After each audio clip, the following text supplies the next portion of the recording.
Welcome to the History Story Podcast.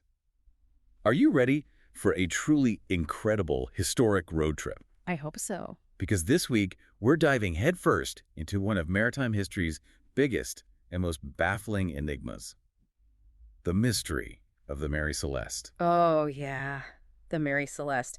This is a story that's been told and retold for, over a century and a half? Yeah. And it still captures the imagination. It really does. And for this historic road trip, we're taking a slightly different approach, right? We're going deep into the history books, the uncovered sources, all because of you, our amazing listeners. You asked us to get to the heart of the Mary Celeste mystery, to cut through all the speculation and the myths, and, well, that's exactly what we're going to do today. Exactly. So we've been digging through a ton of historical documents, analyses, initial reports, modern investigations, you name it, we've probably read it, all so we can extract those key insights, the really surprising facts, and hopefully get closer to the most plausible explanations for what might have happened on this abandoned ship. And trust me, there are a lot of explanations out there. Some wilder than others. But for today, let's leave the sea monsters and alien abductions aside. Definitely. We're sticking to the evidence. Exactly. What does the actual evidence tell us about this, honestly, mind-bending moment in history? So, to set the scene for you, imagine it's the winter of 1872, the North Atlantic. Cold, gray, and a merchant ship just drifting. Sails partially set, hundreds of miles from land. And silence, just total silence. And you know, what really strikes me as we start this historic road trip is that the whole thing was so unexpected for the crew who found the Mary Celeste, the guys on the Canadian brigantine De Gracia. Right, the De Gracia. Yeah. They were on their way to Genoa in early December, probably December 4th or 5th, according to the records, and suddenly there's the Mary Celeste just drifting aimlessly. And just to clarify for our listeners, a brigantine is? Oh, right. Good point. It's a type of sailing ship, 2 masts, pretty common back then for merchant vessels. So the De Gracia spots this other ship, the Mary Celeste. And it's not just drifting peacefully. The sails are messed up. It's moving erratically, not responding to any signals. It's acting like a ghost ship. Exactly. And what makes this even weirder, Captain Morehouse on the De Gracia actually knew Captain Briggs, who was supposed to be captaining the Mary Celeste. Yeah, that's what made Morehouse really suspicious, right? Like, something's definitely not right here. So he sends his first mate, Oliver DeVoe, and some others to go check it out. And what do they find? Well, they find a ghost ship. Literally. Nobody on board. And here's where things get super intriguing. The ship. The Mary Celeste. It was perfectly seaworthy, like in really good shape. Its cargo, which was 7,701 barrels of industrial alcohol, was pretty much all there. Even the crew's personal belongings were untouched. Clothes, valuables, everything. Yeah, it wasn't like they had been attacked or anything. But there was one very important thing missing. The ship's only lifeboat. A yawl. It's like a small rowboat that ships carry. And that was gone. Which really suggests they didn't just abandon ship randomly. They left deliberately. Right. Deliberately, but why? Because then you start looking at the details, the condition of the ship, and it's all so confusing. Some things are tidy, some things are a mess. It's like they left in a hurry, but there's no obvious disaster. It's a jumble of clues. Like, okay, take the hull, seaworthy, watertight. But there were some reports later about cuts or marks on the bow. Yeah, those marks. They fueled a lot of those more outlandish theories. Right, like, had it collided with something? Intentional damage? Who knows? But then you've got the sails and the rigging, partially set, yeah, but some were torn, some were missing. The rigging was a mess. Maybe a storm. Could be. Or maybe they were just scrambling to get out of there, didn't have time to furl everything properly. Then there's the water in the hold, between 3 and 3.5 feet. That's a lot of water. It is, but for a ship that size, not immediately catastrophic. What's interesting is that one of the pumps was working fine. The other one was taken apart, so maybe they were trying to fix it. They were definitely trying to figure out the water situation. Because remember, the sounding rod, the thing you use to check the water level, was found on deck. Good catch. Okay, then there's the hatches. Main hatch. Secured. But the fore and lazarette hatches were open, though the covers were right there, nearby. Open hatches. Could be a way for water to get in, right? Yeah, but some say maybe they opened them for ventilation. Remember that alcohol cargo? Maybe fumes were building up. And that secured main hatch. That kind of argues against an explosion happening below deck, right? Yeah, good point. Okay, what really gets me is the missing navigation equipment. That is strange. The binnacle, the thing that holds the compass, was broken. The compass itself might have been gone. And most importantly, The captain's chronometer, his sextant, all gone. Those are essential for navigating, right? Absolutely, like vital for figuring out your position at sea. And the ship's papers were missing too, except for the logbook. But there were charts scattered all over the captain's cabin. So if they were planning to navigate that lifeboat somewhere, they definitely took the tools they'd need. Exactly. Which brings us back to the lifeboat, that missing yawl. There was even a report of a frayed rope trailing from the back of the ship. Could have been the tow rope. Okay, so let's talk about that cargo. Over 1,700 barrels of denatured alcohol, and almost all of it was still there. Only 9 barrels empty. Yeah, the cargo being intact is a big reason why most people rule out piracy. Pirates would have taken that alcohol for sure. As for the empty barrels, well, could be normal leakage. Those were wooden barrels after all. Or, and this is important, they could have been the source of some dangerous fumes. Right. Okay, so the boarding party from the Dea Gracia, what did they find inside the cabins? Well, everything was basically untouched. The crew's belongings, the captain's things, clothes, valuables, even some children's toys. The cabins were wet, though, and a bit messy, like papers scattered about, but there was no sign of a struggle. No signs of a fight? Nope. Nothing like that was mentioned in the reports. And here's another thing. Plenty of food and water, enough for 6 months. The galley was neat, no half-eaten meals or anything. They didn't run out of supplies, that's for sure. Okay, so let's recap for our listeners. We've got a seaworthy ship, plenty of supplies, but no crew. A missing lifeboat, crucial navigation tools gone. It all points to a deliberate decision to leave, but the question is, why? Exactly. And to understand why, we need to know a bit about the people who were on board, 10 people in total. Right, starting with the captain, Benjamin Spooner Briggs, 37 years old, very experienced, well-respected. He even owned part of Mary Celeste. He was a devout man, too. And, he was apparently thinking about retiring from sailing altogether. And here's something really interesting. Captain Briggs had his family with him on this voyage. His wife, Sarah, she was about 30, and their 2-year-old daughter, Sophia. So he must have felt pretty confident about the voyage if he brought his family along. It certainly seems that way. They left their older son, Arthur, back home for school, but still, having Sarah and Sophia on board adds this whole other layer to the mystery, right? It makes it so much more human. And there were these reports, though they might be a bit exaggerated, about finding an imprint of Sophia's body on one of the bunks. It's a haunting image. Definitely. Then you have the crew, 7 men. The first mate was Albert G. Richardson, he was American. Second mate, Andrew Gilling, he was Danish. And the steward, who was also the cook, was Edward William Head, also American. A very international crew. Oh, yeah, typical for merchant ships back then. Yeah. And the other 4 were German, Volkert Lorenzen, Arian Martins, Boy Lorenzen, he was Volkert's brother, and Gottlieb Gautzschall. So were there any problems with the crew? Any conflicts? Anything that might explain why they'd suddenly disappear? As far as we know, from all the accounts, they were experienced sailors. And they all spoke English. Captain Briggs had actually said how much he trusted his crew. So the idea of a mutiny, especially with that poisonous alcohol on board, it doesn't really add up. Which brings us right back to that million-dollar question. Why would Captain Briggs, a seasoned captain, along with his experienced crew, just abandon a perfectly good ship? No signs of disaster, no struggle. It's the biggest mystery of the Mary Celeste. And to even try to answer that, we need to remember what it was like to sail back then. It wasn't exactly a luxury cruise, Oh, definitely not. Sailing across the Atlantic in the 1870s was incredibly dangerous. Yeah. Huge storms, rogue waves, water spouts. The Mary Celeste actually did run into some rough weather early in its journey. And navigation back then was way more challenging. They had to rely on instruments like the sextant and the chronometer. Which weren't always accurate. Exactly. A faulty chronometer could throw your calculations way off, and then you're lost at sea. And we can't forget about pirates, right? Even though the so-called golden age of piracy was over, there were still pirates out there, especially in certain parts of the world. That's true. Riffian pirates, they were still operating off North Africa, which wasn't that far from the Mary Celeste route.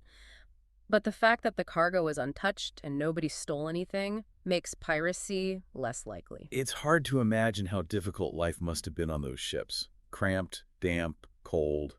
The food probably wasn't great, and there was always the risk of accidents or getting sick. Oh yeah, life at sea back then was brutal. And on top of all that, they had that cargo of denatured alcohol. Now, this wasn't the kind of alcohol you drink. No, definitely not. This stuff was poisonous. Right. They added stuff to it to make it undrinkable. But the important thing is it was super flammable. The vapors could easily ignite even explode. And Captain Briggs had never carried this kind of cargo before, had he? Nope. First time, he was probably really cautious, maybe even a little bit scared of it. So when we try to figure out what happened on the Mary Celeste, we have to keep in mind how dangerous sailing was back then, especially with that cargo on board. It's all about context, right? So the Dei Gratia found this empty ship, and they towed it to Gibraltar. I bet that caused quite a stir when they arrived. Oh, absolutely. They got to Gibraltar around December 12th or 13th, and right away, things got complicated. Because Captain Morehouse, quite rightly, filed for salvage rights. Standard procedure, right. You find an abandoned ship, you bring it in, you get rewarded. But the circumstances were so strange that people started getting suspicious. And this is where Attorney General Frederick Solly Flood comes into the picture. Ah, yes, Solly Flood. He was a big part of this whole saga, and let me tell you, he was a bit of a character. Yeah. From the get-go, he was convinced that something criminal had happened. Mutiny, murder, insurance fraud, he suspected it all. But did he have any actual evidence? Not really. And his whole investigation, well, let's just say it wasn't exactly impartial. It was like he'd already decided on a story and was just looking for anything to fit it. Some people even called it a witch hunt. Wow. So they had a formal inquiry in Gibraltar. They questioned everyone, inspected the ship. Yep. Captain Morehouse testified. The crew of the Dei Gratia who'd boarded the Mary Celeste, they all gave their accounts. But Solly Flood, he thought their stories were extraordinary, as he put it. So he ordered detailed inspections of the ship. They brought in a marine surveyor, John Austin, and a diver, Ricardo Portinato, to really go over the Mary Celeste with a fine-tooth comb. And what did those inspections reveal? They found some clues, but most of them were pretty ambiguous, open to interpretation. Like, take that bloody sword. They found it under Captain Briggs's bed. The bloody sword. That's one of those details that really stuck in people's minds. Oh, for sure. The initial report said there were bloodstains on it, which obviously made Solly Flood even more suspicious. But later, they analyzed those stains properly, and guess what? It wasn't blood at all. What was it then? Well, DeVoe, the first mate from the Dei Gratia, had just described it as rusty. Turns out, it was probably just rust, maybe mixed with something else that looked like dried blood. Iron citrate, maybe? But definitely not blood. So much for the smoking gun. Exactly. And then there was marks on the bow, remember? Austin, the surveyor, he was convinced they were fresh, made by a shark tool, not just normal wear and tear. Which fit right into Solly Flood's theory that something shady was going on, right? Exactly. He thought maybe someone tried to make it look like the Mary Celeste had collided with something. But Captain Morehouse had only noticed some vague marks from a distance. And later, a naval inspector looked at the ship and said, nope, just normal damage from the sea. Again, same evidence, different conclusions. Exactly. It's all about interpretation. And then there was that whole thing about the sewing stuff. Oh, yeah, the sewing kit. I remember reading about that. Austin found a bunch of sewing supplies, like oil, a cotton reel, a thimble, all neatly arranged on a shelf in the mate's cabin. And some people use that as evidence that the Mary Celeste couldn't have been in a bad storm. Because if it had been in a storm, those things would have been tossed around. Right. But here's the catch. They found that sewing stuff after the Mary Celeste had been towed to Gibraltar, it could have been a rough trip. Plus, the guys who first boarded the ship, they didn't mention any sewing supplies in their reports, so who knows? So that's another detail that we can't really rely on. It shows how easy it is to twist the evidence, especially if you've already made up your mind about what happened. Exactly. And, you know, despite Solly Flood's efforts, his theories about mutiny or foul play, the official inquiry couldn't find any solid proof of any crime.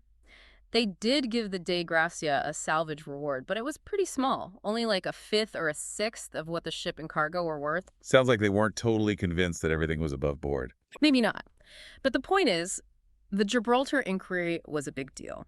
It shows you how ambiguous evidence can lead to all sorts of theories. And in the end, the mystery of the Mary Celeste remained unsolved. Unsolved and ripe for speculation. Yeah. I mean, over the years, people have come up with some wild theories about what happened on that ship. Oh, absolutely.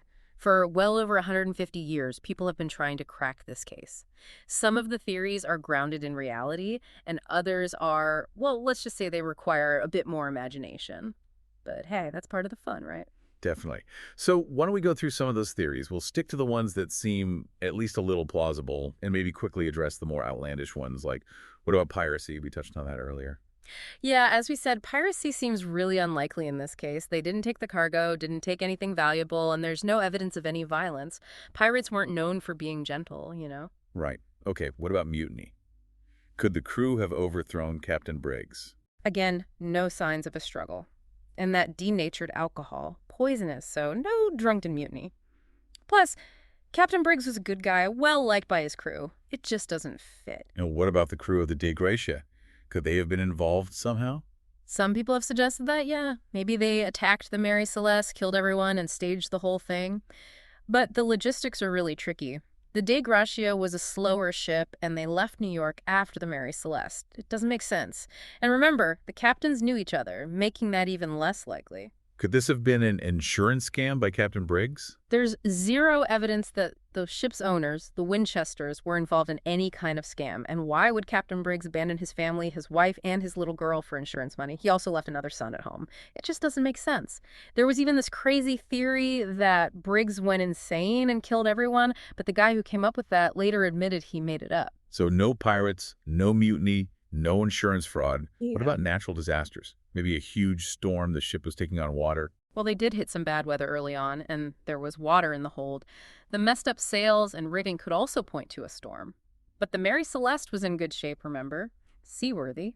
And that water in the hold, yeah, it was a lot, but not enough to sink the ship. And why wouldn't they have written something in the logbook about a terrible storm? Why not send a distress signal if they thought they were going to sink? What about some other kind of natural event? A seaquake? Or a rogue wave? A seaquake could definitely cause panic, but there's no record of any earthquakes in that area at that time. And rogue waves, well, they're definitely a possibility. A huge wave could swamp a ship. But the Mary Celeste wasn't really damaged, was it? And it still doesn't explain why they took the navigational instruments and left. Okay, so let's talk about the theories that focus on that cargo of alcohol. What about the idea that fumes from the alcohol built up, maybe there was a fear of an explosion? This is one of the more popular theories, and it does make some sense. We know that 9 of those barrels were empty, leaking, and denatured alcohol is really flammable. Even a small amount of those fumes could have made them think the ship was about to explode. Especially Captain Briggs, since it was his first time carrying that cargo. Exactly. He might have overreacted, panicked. Maybe they all got into the lifeboat thinking they'd be safer there. Maybe they'd get towed behind the Mary Celeste until things calmed down, and then the tow rope breaks, or they cut it in the panic and they're adrift. But didn't we say earlier that there was no evidence of an explosion? That's right, no burn marks or anything, and the main hatch was closed. So if there was an explosion, it wasn't a big one. But maybe, and this is key, maybe their fear was just based on a misunderstanding, a small leak, a strange sound, and they thought the worst was about to happen. So they panicked and made a mistake. What about just plain old human error? Could Captain Briggs have simply misjudged the situation? That's another strong possibility. Imagine this. Their chronometer is off, so their navigation is messed up. They're not sure where they are. They've got water in the hold. One of the pumps isn't working. And Captain Briggs has his family on board, so he's probably extra cautious. Maybe he thought the ship was in way more danger than it actually was and decided to abandon ship just in case. It's that age-old better safe than sorry mentality. Exactly. And remember, they found the sounding rod on deck, so they were clearly worried about that water. So maybe they leave in the lifeboat thinking they'll reach land or get rescued, and then something goes wrong. A storm hits, the lifeboat capsizes, who knows? So it could have been a combination of things. The fear of the alcohol, even if it was exaggerated, some navigational mistakes, a misjudgment of the danger. Right. It might have been a whole series of unfortunate events that just snowballed into this huge mystery. And you know, it's interesting, these more realistic theories, they don't capture the imagination the same way as the wilder ones do. Sea monsters and pirates are just more exciting. People love a good story, and sometimes the truth is just a little too ordinary.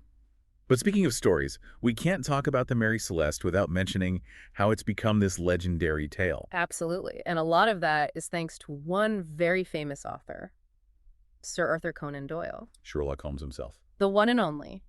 In 1884, he wrote this short story called J. Habakkuk Jephson's Statement.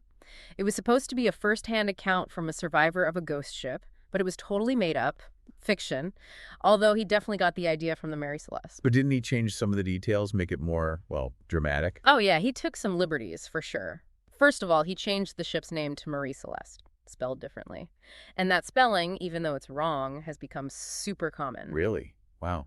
And what else did he change? Well, in his story, the ship was in perfect condition. All the lifeboats were still there, which, as we know, is totally different from what really happened. And he gave his story a much clearer explanation, right? Right. Yeah, his version was all about this vengeful ex-slave who leads a mutiny and murders everyone on board. It was a great story, very dramatic, with a clear bad guy. And because Conan Doyle was so famous, a lot of people thought his story was the real deal. So he basically created this fictional version of the Mary Celeste that's stuck in people's minds, even though it wasn't accurate. Exactly. It shows you how powerful storytelling can be. Sometimes a good story can overshadow the truth. And since Conan Doyle's story, the Mary Celeste has shown up in so many other books, movies, documentaries. It's become the ultimate ghost ship story. For sure. It's a symbol of the unexplained, the mysteries of the sea. And every time someone retells the story, they add their own spin to it, their own interpretation. Even today, people are still making documentaries about it, trying to solve the puzzle. It's amazing how a single event can capture the imagination for so long. But the story of the Mary Celeste didn't start or end with that one voyage in 1872, did it? Nope. The ship had a whole history both before and after. So before it was the Mary Celeste, what was it? Originally, it was called the Amazon, built in Nova Scotia in 1861, and right from the start, it seemed to have bad luck. Bad luck might be an understatement. The Amazon had a whole string of mishaps. The first captain died suddenly, it collided with other ships, there was a fire, it even got wrecked and abandoned at one point. Yeah, it wasn't the luckiest ship, and all of that just added to the mystery later on. People started saying the ship was cursed. But someone salvaged it, right, and renamed it the Mary Celeste. Yep. It changed hands a few times before ending up with an American owner who gave it the name we all know. He even had it fixed up, repaired, but that cursed reputation stuck around. And even after the 1872 incident when it was found adrift, it went back to work, didn't it? Yeah, new owners, new captain. But it just couldn't shake that bad luck. It didn't make much money. Another captain died on board in 1879. People were convinced it was cursed. And the way it finally met its end is pretty ironic, considering what happened in 1872. Oh, incredibly ironic. In 1885, the captain at the time, Gilman C. Parker, he deliberately ran the Mary Celeste aground off the coast of Haiti. Wait, what? Why would he do that? He was trying to pull off an insurance scam. He filled the ship with worthless junk, insured it for a ton of money, and then wrecked it. So the very thing that Captain Briggs was wrongly accused of, insurance fraud, actually happened later on with the Mary Celeste. Exactly. Talk about a twist of fate. Of course, Parker's scam was discovered, and he got into a lot of trouble. And the Mary Celeste, well, it was abandoned there on that reef in Haiti. Kind of a sad and ironic end for such a famous ship. So as we wrap up this historic road trip into the mystery of the Mary Celeste, what have we learned? We may never know for sure what happened to Captain Briggs and his crew, but by sticking to the facts, to the actual evidence, we can start to see a clearer picture. Right. This wasn't about sea monsters or aliens. It was about the realities of sailing in the 19th century. The dangers, the challenges, the possibility of human error, and the power of fear. And it's also a reminder of how a good story can sometimes take on a life of its own, even if it strays from the truth. The Mary Celeste is a story that continues to fascinate us, maybe because it reminds us of how much we still don't know about the world, especially the vast and mysterious ocean.